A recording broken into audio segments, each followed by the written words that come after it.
অনেক মানুষেরই একটা ভুল ধারণা আছে যে সালাহ এটাই হলো একমাত্র ইবাদত। আসলে সালাহ হলো সবচেয়ে ইসলাম ধর্মের গুরুত্বপূর্ণ ইবাদত, তবে একমাত্র ইবাদত নয়। আল্লাহ সুবহানাহু ওয়া তাআলার আদেশ মেনে চলাটাও ইবাদত, আর সালাহ হলো ইসলাম ধর্মের সবচেয়ে গুরুত্বপূর্ণ ইবাদত। সালাহ শব্দটার আরেকটা অর্থ হলো আনুগত্য প্রকাশ করা, আর আপনি তখনই অনুগত হবেন যদি নামাজের সময় সবকিছু বুঝে শুনে বলেন, যদি জানেন যে আল্লাহ সুবহানাহু ওয়া তাআলা আপনাকে কি করতে নির্দেশ দিয়েছেন। সেজন্য এটা প্রত্যেক মুসলমানের জন্য আবশ্যিক যে সালার সময় যা পড়বে তার অর্থটা জানবে। এছাড়াও সে পবিত্র কোরআন পড়বে। যদি সে আরবি বুঝতে না পারে তাহলে সে কোরআনের অনুবাদ পড়বে, যাতে করে আল্লাহ সুবহানাহু ওয়া তাআলার নির্দেশগুলো বুঝে শুনে পালন করতে পারে। যদি কেউ সালাহ আদায় না করে তাহলে তার অনেক বিপদ হতে পারে। তখন হতে পারে আপনার বিশ্বাস দুর্বল হয়ে যাবে, অথবা এই বিশ্বাসটা চলেও যেতে পারে। কারণ মানুষ আসলে মনে করে পৃথিবীতে তার যে সম্পদ আর সম্মান আছে এর কারণ হলো পৃথিবীর সব বস্তুগত জিনিস। এভাবে সে আল্লাহ সুবহানাহু ওয়া তাআলার কাছ থেকে দূরে সরে যায়। এই নিয়ম শৃঙ্খলার অভাবেই সে আল্লাহ সুবহানাহু ওয়া তাআলা থেকে দূরে সরে যায়। পৃথিবীর বিভিন্ন জিনিসের মোহ থাকলে, বস্তুগত জিনিসের, তাহলে সম্ভাবনা থাকে যে সে অন্যায় কাজ করবে।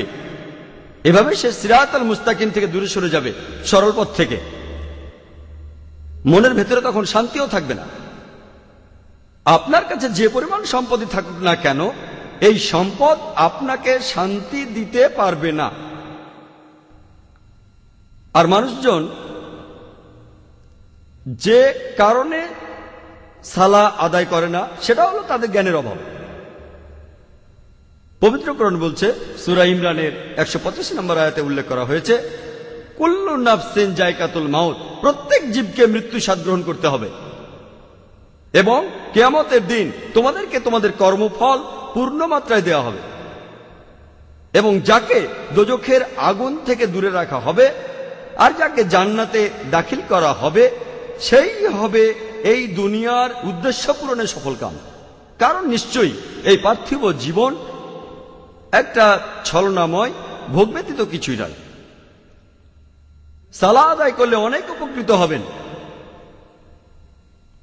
সালাহ একটা জীবন দর্শন। সালাহ আপনার আত্মিক অবস্থানকে উন্নত করবে, পাশাপাশি শারীরিকভাবে উপকৃত হবেন।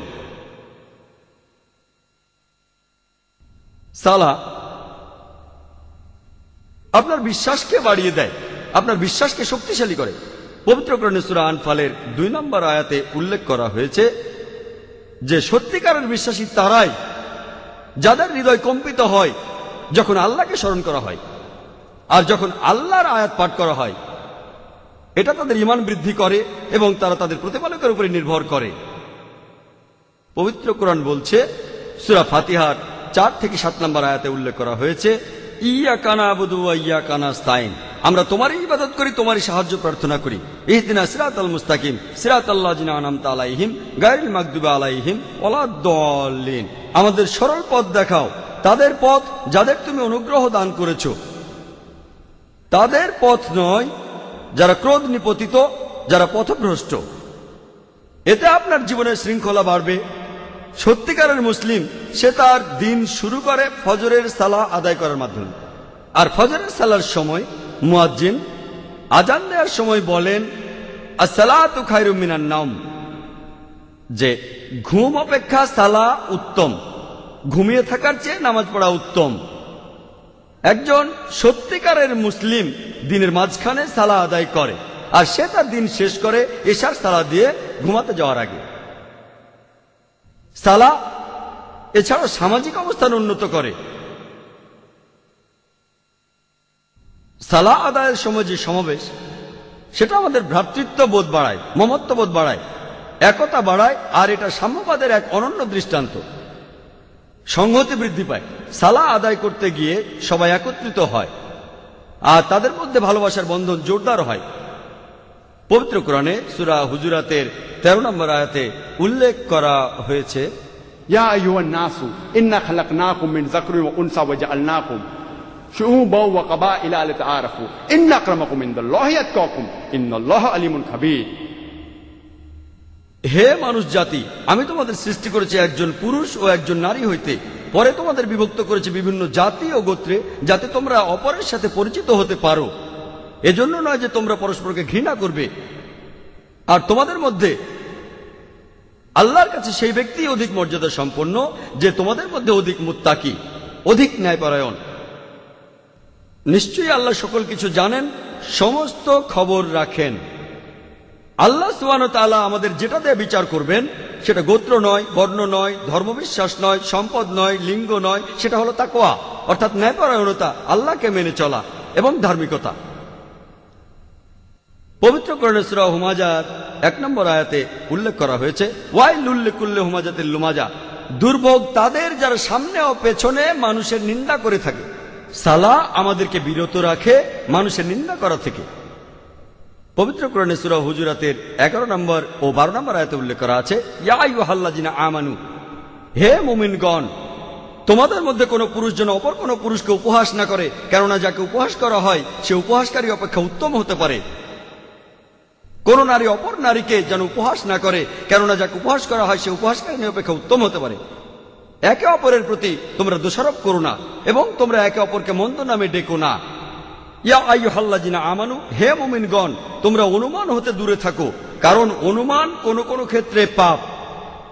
একে অপরের গোপনীয় বিষয় সন্ধান করো না এবং একে অপরের পশ্চাতে নিন্দা করো না, পেছন থেকে নিন্দা করো না। তোমাদের মধ্যে কি কেউ তার মৃত ভাইয়ের গোশত খেতে চাইবে? পবিত্র কোরআন বলছে, যদি পেছন থেকে নিন্দা করেন তাহলে আপনি যেন আপনার মৃত ভাইয়ের গোশত খাচ্ছেন, কারণ মৃত ভাইয়ের গোশত খাওয়া হলো দ্বিগুণ অপরাধ। খাদ্য হিসেবে মানুষের গোশত খাওয়া একটা অপরাধ। এমনকি ক্যানিবালরা যারা মানুষের গোশত খায় তারাও কখনো তাদের মৃত ভাইয়ের গোশত খায় না। কোরআন বলছে যদি পেছন থেকে নিন্দা করেন তাহলে দ্বিগুণ অপরাধ করছেন। অপরাধটা এমন যেন আপনি মৃত ভাইয়ের গোশত খাচ্ছেন। কোনো প্রমাণ ছাড়াই কারো ব্যাপারে নিন্দা করো না, এটা পাপ। আর কারো পেছন থেকে নিন্দা করা হলো দ্বিগুণ পাপ, দ্বিগুণ পাপ। আর আল্লাহ সুবহানাহু ওয়া তাআলা এখানে তিনি নিজেই উত্তর দিয়েছেন, তোমরা তাকে ঘৃণ্যই মনে করো।